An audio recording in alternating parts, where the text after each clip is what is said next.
जय श्री कृष्णा। जल जीवनी एकादशी की कथा। युधिष्ठिर कहते हैं कि भगवान भाद्रपद शुक्ल पक्ष की एकादशी का नाम क्या है, इसकी विधि क्या है और इसका महात्म क्या है। भगवान श्री कृष्ण कहते हैं इस एकादशी का नाम पर्वतिनी एकादशी व जल झूलनी एकादशी भी कहते हैं। इसको वामन एकादशी भी कहते हैं। इसका व्रत करने से वाजपेयी यज्ञ का फल मिलता है। यह सब पापों का नाश करती है और पुण्य व स्वर्ग व मोक्ष को देने वाली है। जो मनुष्य इस एकादशी को भगवान की पूजा करता है उसको तीनों लोक की पूजा का फल मिलता है। इस दिन भगवान करवट लेते हैं, इसलिए इसको परिवर्तनीय एकादशी भी कहते हैं।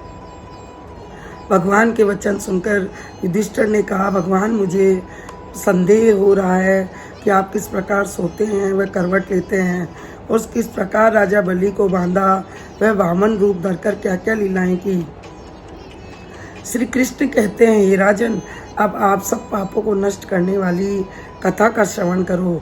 त्रेता युग में बलि नामक दैत्य था। वह भगवान का बहुत बड़ा भक्त था।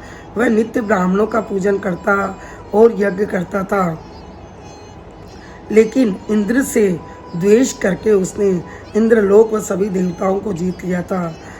इस कारण सभी देवताओं ने एकत्र होकर विचार किया और भगवान के पास गए और वेद मंत्रों से भगवान का पूजन किया और स्तुति करने लगे। भगवान उनकी पूजा से प्रसन्न होकर वामन रूप धर के राजा बलि को जीत लिया। राजा युधिष्ठिर ने कहा, भगवान आपने किस प्रकार राजा बलि को जीता, मुझे विस्तार से बताओ। भगवान श्री कृष्ण कहते हैं कि मैंने वामन रूप में ब्रह्मचारी ब्राह्मण बनकर राजा बलि से 3 पग भूमि की याचना की। राजा बलि को बहुत घमंड था। उसने अपने अभिमान में इसे तुच्छ याचना समझकर 3 पग भूमि का संकल्प दे दिया। और मैंने अपना रूप बढ़ाकर भूलोक में पद और भूलोक में जंघा, स्वर्गलोक में कमर, महलोक में पेट, जनलोक में हृदय, यमलोक में कंठ और सत्यलोक में मुख और उसके ऊपर मस्तक स्थापित किया।